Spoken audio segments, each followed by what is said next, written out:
வணக்கம் அறிவராம் பாண்டியன். இதுல வந்து அதிமுகவுக்கு பின்னாடி அதிமுக வந்து பாஜகவுக்கு பின்னாடி நிற்கக்கூடிய ஒரு சூழல் தான் இப்போதைக்கு இருக்கு. அதனால தான் தமிழ்நாடு வேர்சஸ் டெல்லிங்கிற ஒரு நரேட்டிவ் ஒரு கன்ஸ்ட்ரக்ட் செட் பண்ண வேண்டிய சூழல் இருக்கிறது அப்படின்னு இவ்வளவு நேரம் இவர்கள் வந்து பேசியிருக்கிறாங்க. எப்படி அப்படிதான் புரிஞ்சுக்க வேண்டிய காலத்து அப்படின்னு முதல்வர் சொல்லிக்கிட்டு இருக்காரு பாவம். நாங்க என்ன நினைக்கிறோம்னா, முதல்வருக்கு வந்து காங்கிரஸ், ஆம் ஆத்மி கட்சி, கம்யூனிஸ்ட் கட்சி போன்ற டெல்லியை வந்து தலைமையிடமாக கொண்டு இயங்கக்கூடிய கட்சிகள் நெருக்கடி கொடுக்குறதோ, அதனால அவர் டெல்லி சொல்றாராங்கிற அடிப்படையில் தான் நாங்க அதை பார்க்கிறோம். ஏன்னா இன்றைக்கு டெல்லியினுடைய நெருக்கடியை மிக தெளிவாக எதிர்கொண்ட கட்சி எப்படின்னு பாத்தீங்கன்னா திமுக தான்.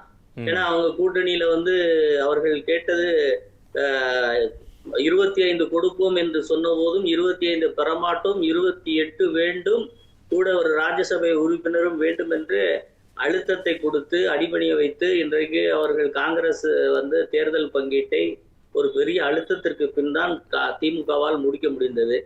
இதற்கு முந்தைய காலகட்டங்களில் திமுகவிடம் காங்கிரஸ் எப்படியெல்லாம் அழுத்தி இடங்களை பெற்றது என்பது நமக்கு தெரியும். சிபிஐ ராடு நடத்திக்கிட்டு கூட்டணி பேச்சுவார்த்தை நடத்துற அந்த விஷயங்கள் எல்லாம் நம்ம பார்த்திருக்கோம். அன்றைக்கு 63 இடங்களை கூட திமுக விட்டு கொடுத்த அந்த அடிபணிந்த நிலையை நம்ம பார்த்திருக்கோம். அதனால இதையெல்லாம் விட்டு டெல்லி வெர்சஸ் தமிழ்நாடு அப்படின்னு சொல்றதெல்லாம் அது ஒரு அரசியல் ரீதியாக மிக மிக எப்படி சொல்றதுன்னா அது ஒரு இம்மெச்சூர்டான ஒரு நிலையை அவங்க எடுத்திருக்காங்க அப்படிங்கிற மாதிரிதான் தெரியுது.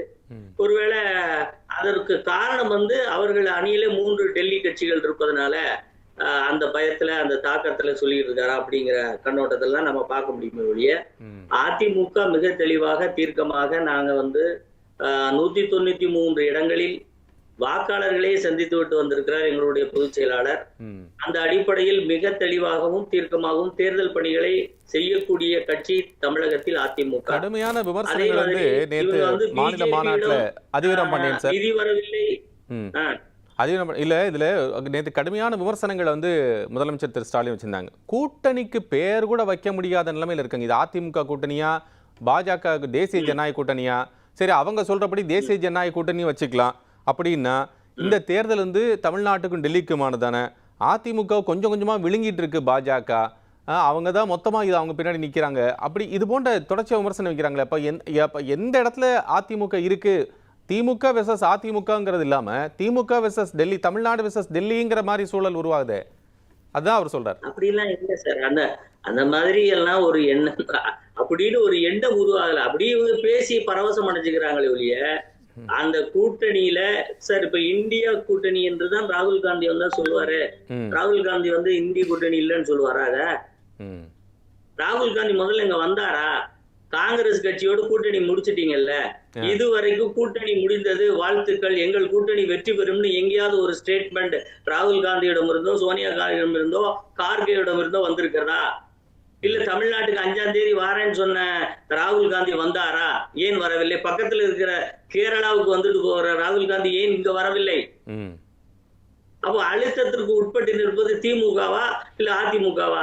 கூட்டணிக்கு பேர் வைக்க முடியலன்னு சொல்றீங்க. கூட்டணி மிக தெளிவாக என்டிஏ கூட்டணி, அதில் அதிமுக தலைமை இருக்கிறது என்பதை மிக தெளிவாக தீர்க்கமாக எல்லோரும் சொல்லிட்டோம். அது கூட்டணிக்கு பேர் வைக்க முடியலன்னா அதுல என்ன பேர் வைக்க முடியல?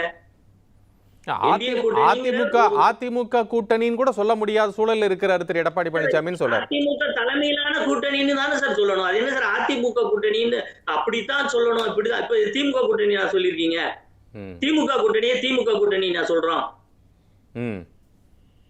திமுக கூட்டணின்னு சொல்றீங்களா சார்? நான் கேக்குறேன், கம்யூனிஸ்ட் திமுக கூட்டணி இதுன்னு சொல்லுவாரா? இல்ல காங்கிரஸ் இது திமுக கூட்டணின்னு சொல்லுமா? இல்ல திமுகவில் கூட்டணியாக தொடர்ந்து இருப்பதால் கம்யூனிஸ்டுகளும் காங்கிரஸ்களும் திரு விசிகாவும் தங்களுடைய கொள்கைகளை எல்லாம் கலைத்து விட்டு நாங்கள் திமுகவினுடைய கொள்கையை ஏற்றுக்கொண்டோம் என்று சொல்வார்களா? ஒருமித்த கருத்து, திமுக கூட்டணியே சொல்ல மாட்டீங்க. ஆனா நாங்க எக்ஸ்ட்ரா ஒரு பேர் வச்சிருக்கோம், நீங்களும் எக்ஸ்ட்ரா ஒரு பேர் வைக்கணும்னு சொல்றது என்ன? ஒரு திமுக கூட்டணின்னு உங்களால தமிழகத்துல இந்த கூட்டணிக்கு பேர் வைக்க முடியுமா? மதச்சார்பற்ற ஜன கூட்டணின்னு அது இன்னொரு பேர் தானே சார். அப்ப பேர் வைக்கிறதுல என்ன இருக்கு? நீங்க 5 பேர் வச்சுட்டு போனா நாங்க 5 பேர் வைக்கணுமா? இது என்ன மாதிரி லாஜிக் இது? திமுக கூட்டணி இது அப்படின்னு இந்த கூட்டணிக்கு பேரே திமுக கூட்டணின்னு உங்களுக்கும் போட முடியாது. அப்படி போடுவதற்கு உங்களால முடியாது. அதுதான் அவரு சொல்றாரு, திமுக தலைமையிலான கூட்டணிங்கிற மாதிரி நீங்க சொல்ற மாதிரி அதிமுக தலைமையிலான கூட்டணி சொல்லலையே அவங்க, எங்கேயுமே சொல்லலையே. அனைவரும் பேசினா அவர் சரியா இருக்காது. அனைவரும் பேசுங்க சார். இல்ல மிக தெளிவா பாத்தீங்களா, திமுக தலைமையிலான கூட்டணின்னு இப்ப வந்துட்டாங்களா, அதிமுக தலைமையிலான கூட்டணின்னு நம்ம சொல்றோம். அப்புறம் இல்ல நீங்க பேர் வைக்க முடியல. அதான் இந்த மாதிரி பொய்யான வாதம், புழுகல் வாதம், தேவையில்லாத வாதம்.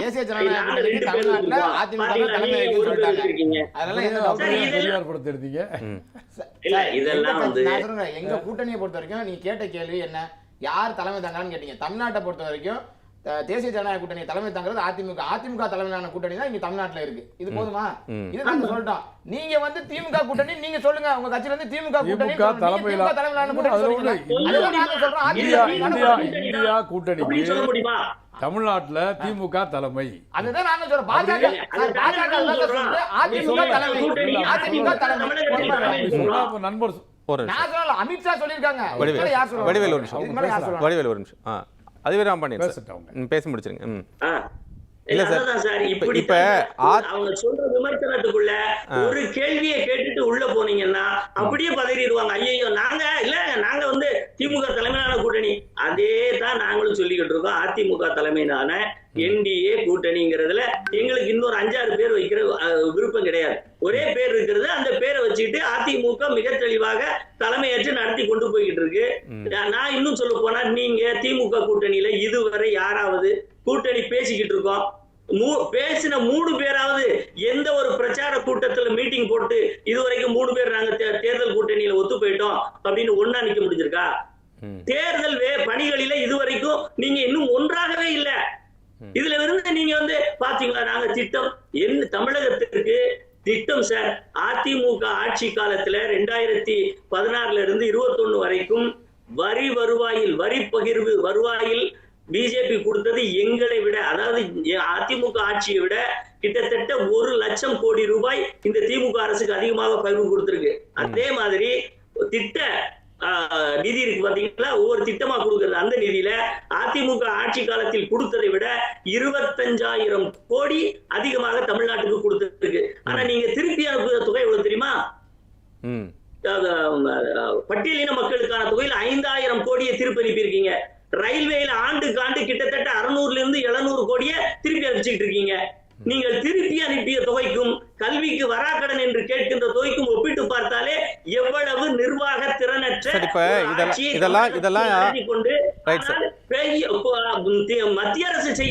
மத்திய அரசு செய்யவில்லை என்று ஒரு ஒற்றை பொய் பிரச்சாரத்தை நீங்க கட்டமைக்கிறீங்களே ஒழிய, நீங்க செஞ்சது எல்லாமே கடன் வாங்கி செஞ்சிருக்கீங்க.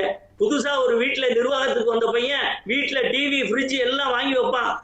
அந்த ஒரு குறிப்பிட்ட காலத்துல ஒண்ணும் கட்ட முடியாத உடனே எல்லாத்தையும் வந்து ஜப்தி பண்ணிட்டு போயிடுவான். அந்த மாதிரி தமிழ்நாட்டை கடன்கார மாநிலமாக மாற்றி வைத்து விட்டு இன்றைக்கு தமிழகத்தின் வருவாய் 2 லட்சம் என்று சொன்னால், நீங்கள் இந்த ஆண்டு மட்டும் வாங்கி இருக்கின்ற கடன் 1,84,000 கோடினா இந்த நிர்வாகத்தை நீங்க என்ன சார் சொல்வீங்க சார்? ஜிஎஸ்டிபில இல்ல சார், ஜிஎஸ்டிபில 28% நம்ம வாங்கலாம், அதனால அது வாங்குறோம் அப்படின்னு கொஞ்சம் முன்னாடி பேசின திரு ரஜினி கூட சொன்னார். திமுக இருந்து பேசினாரு. அதுல சொன்னாரு, அவர் எங்களுடைய மொத்த ஜிடிபில 28% நாங்க வாங்குறோம் அப்படின்னு அந்த அளவு வச்சுட்டு நாங்க அதனாலதான் வாங்குறோம். 2வது மத்திய அரசே இது வந்து வாங்கலாம்னு சொல்லியிருக்கேன், அதுல எந்த பிரச்சனையும் இல்லையே அப்படின்னு கேக்குறாங்க. அது ஒரு பக்கம் சார். இன்னொரு பக்கம் இப்ப தமிழ்நாடு கடன் கொடுத்துக்கிட்டே தான் இருப்பாங்க. ஆனால் கடன் வாங்குறதுக்கு கொடுக்குறாங்கன்னு வாங்கி தான் நான் செய்வேன். கடந்த 10 ஆண்டுகள்ல சார் இந்த கேள்வி கேட்ட சேர்த்து பதில் சொல்லுங்க. உயர்த்துவதாக சொன்னது என்ன ஆச்சு? அப்போ வரி வருவாயை உயர்த்தவே இல்லை. ஆனால் ஜிஎஸ்டிபியில எங்களுக்கு உயர்ந்திருக்கு, அதனால வாங்குறேன்னா ஜிஎஸ்டிபிங்கிறது பொருளாதார ரீதியா உற்பத்தி பெருக்கம் ஏற்பட்டிருக்கிறதானே பொருளே ஒழிய, அதன் மூலம் பகிர்வும் நுகர்வும் நடந்து அரசுக்கு வரி வருவாய் வந்தது. அந்த வரி வருவாயை கொண்டு நாங்கள் வாங்கிய கடனில் இவ்வளவே அடைத்தோம். நிதி பட்ஜெட்ல 1 பைசா அடைக்க முடிஞ்சதா? சரி, அடுத்து அதாவது வாங்குகிற அல்லது வருகின்ற வருவாயில் 50% மூலதனத்திற்கு ஒதுக்கீடு செய்கின்ற மாநிலங்களின் பட்டியலில் தமிழ்நாடு இருந்தது, அதிமுக இருந்தது வரை. ஆனால் நீங்கள் 50% மூலதனத்திற்கு திட்டமிடக்கூடிய இடத்தில் இல்லை, அதை விட மிக மிக குறைவாக கொண்டு வந்து விட்டுருக்கீங்களே, அது என்ன? அது எப்படிப்பட்ட நிர்வாகம் சார்? நிர்வாகத்தை குறித்து பேசுவதற்கும் தங்களுடைய தகுதி நிர்வாகத்தன்மை அற்ற நிலையை வெளிப்பட்டு விடும் என்று சொல்வதற்கும் பாத்தீங்களா அவங்க என்டிஏ கூட்டணின்னு சொல்றாங்க. பாத்தீங்களா இவர் மத்திய அரசு கொடுக்கல சார். மத்திய அரசினுடைய அழுத்தத்திற்கு அடிபணிந்து பல உரிமைகளை விட்டு கொடுத்த இயக்கம் தமிழகத்துல திமுக. திட்டங்களை மட்டுமல்ல, உரிமைகளை மட்டுமல்ல, அதே நேரத்தில் தொகுதி பங்கீட்டுல கூட சார் 1980 வரும் மெஜாரிட்டிக்கு குறைவான இடத்தில் நின்றது திமுக. அதே மாதிரி 2011 வரும் 119 இடங்களில் தான் போட்டியிட்டது திமுக. அப்போதெல்லாம் காங்கிரஸ் அவர்கள் மீது தலையில் ஏறி உட்கார்ந்து அடித்து வாங்கியது அனைத்தையும். அதற்கு ஆட்பட்டு போனவர்கள் இவர்கள். ஆனால் அதிமுக இதுவரை தொகுதி பங்கீடு வரலாற்றில் பிஜேபிக்கு நாங்கள் இதுவரை கடைசியாக 2021 கூட நாங்கள் ஒதுக்கிய தொகுதிகள் வெறும் 20. ஆனால் திமுக பிஜேபிக்கு ஒதுக்கிய தொகுதிகள் சட்டமன்ற தேர்தலில் 23. நீங்க எப்படி பார்த்தாலும் எந்த விதமான மத்திய அரசாக இருக்கட்டும், இந்தியாவில் உள்ள வேறு எந்த கட்சியாக இருக்கட்டும், புற அழுத்தங்களுக்கு இதுவரை தேர்தல் வரலாற்றில் ஆட்படாத ஒரு கட்சி என்று சொன்னால் அது அனைத்து இந்திய அண்ணா திராவிட முன்னேற்ற கழகம் தான். அந்த அடிப்படையில் நீங்கள் காங்கிரஸ் பிஜேபியோடு கூட்டணி வைத்தால் டெல்லியோடு கூட்டுறவு என்று சொன்னால், நீங்கள் காங்கிரஸோடு கூட்டணி வைத்திருப்பதும் நீங்களும் டெல்லியோடு கூட்டணியில் இருக்கிறீர்கள்.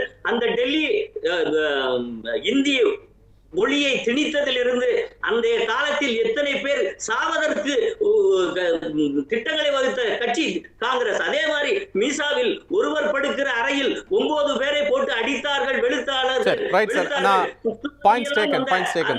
இடத்தில் அங்க இருந்தார்கள் சொன்னீங்க இல்லையா? அந்த ஒரு எஃபெக்ட, அந்த நிர்வாகத்தை உங்கள் மீது திணித்தவர்களோடு கூட்டணியில் இருக்கீங்க. அதிமுக அப்படி எந்த கட்சியோடும் எந்த இடத்திலும் அடிபட்டதும் கிடையாது. அப்படியான அனுசரணையோடு அல்லது அது போன்ற ஒரு வெறுப்பு கலாச்சாரம் கொண்டவர்களோடும் நாங்கள் பயணித்தது கிடையாது. பொறுத்தவரை அதிபர் பாண்டியன் சார், உங்களுடைய நிறைவு கருத்தை கேட்க விரும்புறேன். நிச்சயமா சார். அதாவது நண்பர் பேசும்போது காங்கிரஸ், பிஜேபி, கம்யூனிஸ்ட் இந்த 3 கட்சிகளுமே டெல்லி கட்சிகள் தான். இந்த 3 கட்சிகளிடமும் அதிகாரம் இருக்கும்போது தமிழ்நாட்டுக்கு சின்ன மாற்றம் அதாவது தமிழ்நாட்டில இருந்து பார்க்கும்போது அப்படிதான் சார். நீங்களும் காங்கிரசும் பிஜேபியும் டெல்லி மாநில டெல்லி கட்சிகள் தான், தலைமையும் உங்களுக்கு டெல்லி தான். அதே மாதிரி இந்த 2 பிஜேபியும் காங்கிரஸையும் நீங்கள் விமர்சிக்கிற போது அவர்கள் இருவரும் அதிகாரத்தில் ஆட்சியில் இருந்தவர்கள். காங்கிரஸ் ஆட்சியில் இருந்த போது ஒவ்வொரு வெள்ளத்தின் போதும் நாம் கேட்ட நிதியை எங்கேயாவது எப்போதாவது கொடுத்தார்களா? கொடுக்கவில்லை. அதே மாதிரி தமிழகத்தில் ரயில்வே திட்டங்கள் என்பதை மாநில அரசின் பார்வையுள்ள வர்றது கிடையாது, மத்திய அரசினுடைய பர்வியூல வர்றது. இன்றைக்கு வேற எந்த மாநிலத்திலும் ஒவ்வொரு மாவட்ட தலைநகரையும் ரயில்வே பாதைகளால் இணைக்கக்கூடிய அடிப்படை கட்டமைப்பு வசதிகளை பெற்றிருக்கிற ஒரு மாநிலம் தமிழ்நாடு. அந்த அடிப்படையில் நீங்க பார்த்தீங்கன்னா அப்போ இன்றைக்கு 7000 கோடி ஆண்டுக்கு ரயில்வே பட்ஜெட்டுக்கு ஒதுக்குறோம் சொல்லி திரு மோடி அவர்கள் அந்த மீட்டிங்ல மிக தெளிவா சொல்லிட்டு போறாங்க. அதே மாதிரி என்னென்ன பாலங்கள், பயண திட்டங்கள், இதெல்லாம் இன்ஃப்ராஸ்ட்ரக்சர் வழியாக நாம் ஒவ்வொரு மாவட்டத்திற்கும் இணைப்பை பெற்றிருக்கிற போது மற்ற மாநிலங்களில் அத்தகைய நிலை இல்லாத போது அதை கொண்டு வருவதற்கான பல திட்டங்கள், நிதிகளை ஒதுக்குறாங்க. ஏன் தமிழ்நாட்டில் ஒரே ஒரு திட்டத்திற்கு சார் இதுவரை இந்திய அரசியல் வரலாற்றில் 65,000 கோடியை மத்திய அரசு ஒதுக்கி இருக்கிறதா என்றால் இல்லை. அப்படி ஒதுக்குவதற்கு அவர்கள் முதலில் மறுத்தார்கள். நாங்கள் அதிமுக ஆட்சியில் இருக்கும்போது அந்த மெட்ரோ 2ஆம் திட்டத்தை கொண்டு வந்த போது அவர்கள் அதை ஆதரிக்கல. ஆனால் நாங்கள் படிப்படியாக மாநிலத்தினுடைய நிதியிலிருந்தே அதை செய்து தொடர்ந்து அதனுடைய வெற்றி வழியில் கொண்டு வந்த போது இந்த திட்டம் ப்ராஜெக்ட் சரிதான், அதிமுக சொன்ன ப்ரொபோசல் சரி என்று 65,000 கோடியை ஒதுக்கியது மத்திய அரசு பிஜேபி அரசு. அப்படி ஒரு அதே மாதிரி கோவை மதுரை திட்டத்தை நீங்கள் சரியாக கையாளவில்லை. அதிமுக ஆட்சியை விட்டு போகிற போது 2021 6236 கோடியை கோவை திட்டத்திற்கென்று ஒதுக்கிவிட்டு சென்றது சார். அதை எடுத்து சரியாக முறைப்படுத்தி கொண்டு வந்திருக்க வேண்டும். நீங்கள் திட்ட அறிக்கையை சரியாக சமர்ப்பித்திருக்க வேண்டும். இப்படி பல இடர்களை உங்களிடம் வைத்துக் கொண்டு ஐயோ பாத்தீங்களா, நாங்கள் எங்கள் எடப்பாடியார் மிக தெளிவாக மோடி அவர்களிடம் பிரதமர் அவர்களிடமும் கடிதமே கொடுத்திருக்கிறார். அடுத்து எடப்பாடியார் அடிக்கடி டெல்லி போறார், டெல்லி போயிட்டு இருக்கோம். அதுக்கான காரணம் என்னன்னு இன்னும் உங்களுக்கு சீக்கிரத்துல தெரியும். ஏற்கனவே ஆளுநரிடம் திமுகவினுடைய ஊழல் பட்டியல் கொடுத்திருக்கோம். அந்த ஊழல் பட்டியல் குறித்து நாங்கள் அடிக்கடி அங்க போய் இன்னும் கொஞ்சம் அப்டேட் கொடுத்துக்கிட்டே இருக்கோம். அதையெல்லாம் இன்றைக்கு மத்தியில் இருக்கக்கூடிய அரசு தன்னுடைய பரிசீலனையில் கொண்டு போயிட்டு இருக்காங்க. அதனால நாங்க போனாலே அங்க போய் அதே மாதிரி கனிமொழியை நீங்க கூட்டணி பேசுவதற்காக ஏன் டெல்லிக்கு அனுப்புறீங்க? நீங்க தான் டெல்லியை பார்த்து அடக்கி ஆளக்கூடிய ஆளாச்சே, எதுக்கு கனிமொழி டெல்லிக்கு போனாங்க? ஓகே ஓகே சார், செய்யறது எல்லாம் இந்த தரம். ஆனா சொல்றத பாருங்க, இவங்க பாத்தீங்களா, அவர் அங்க போயிட்டார், அங்க போறாரு, உங்களோட தகுதி திட்டங்களை எல்லாம் எடுத்து கொண்டு போய் உள்துறை அமைச்சர்கிட்ட சொல்றாரு. அவர் மீண்டும் அது குறித்து எலாபரேட்டா எல்லா டேட்டாவும் எடுத்துட்டு இருக்காங்க. என்னைக்கு பிடிக்கும் போது அன்னைக்கு அன்னைக்கு அவர் இப்படி சொன்னமே எதுக்கு போயிருக்காருங்கிற விட உங்களுக்கு தெரிய போகுது. ஒரு எதிர்கட்சியாக நாங்கள் அந்த கதையெல்லாம் செய்ய வேண்டும்ல சார். அந்த மாநிலத்தினுடைய நிதி நிர்வாகம் இவ்வளவு சீரழிந்து கிடக்கிறது. இவ்வளவு 30,000 கோடியை வைத்துக் கொண்டு வெறும் 7 மாசத்துல துணை முதல்வராக இருக்கக்கூடியவரும் அவருடைய மச்சானும் சுத்தி கொண்டிருக்கிறார்கள் என்ற ஒரு ஆடியோவை உங்க திமுகவுடைய நிதியமைச்சர் தானே விட்டாரு. அதே மாதிரி 7 மாசத்துக்கு 30,000 கோடினா இன்னைக்கு 7 மாசத்துக்கு எவ்வளவு 1000 கோடி சார்? கிட்டத்தட்ட 2,70,000 கோடியா மாறிடாது அது. அதையெல்லாம் அந்த நிதி ஆதாரத்தை அதெல்லாம் பிடிச்சு கொண்டு வர வேண்டாமா? எதிர்கட்சியா நாங்க எல்லா செயலையும் செஞ்சு கொண்டிருக்கணும்ல. அதனால உள்துறை அமைச்சர் போய் பாக்குறோம், எல்லாத்தையும் ரிப்போர்ட் பண்றோம். இதுல ஒண்ணே ஒண்ணு சொல்லி முடிச்சிடுறேன். அதிமுக இன்னும் தீர்க்கமா சொல்ற, எந்த காலகட்டத்திலும் எப்போதும் எங்களுடைய பிரதிநிதித்துவத்தை எந்த இடத்திலும் எந்த கூட்டணியிலும் இழந்தது கிடையாது. அப்போது இழந்ததற்கான வரலாற்றை கொண்டிருக்கிற ஒரே கட்சி திமுக தான்.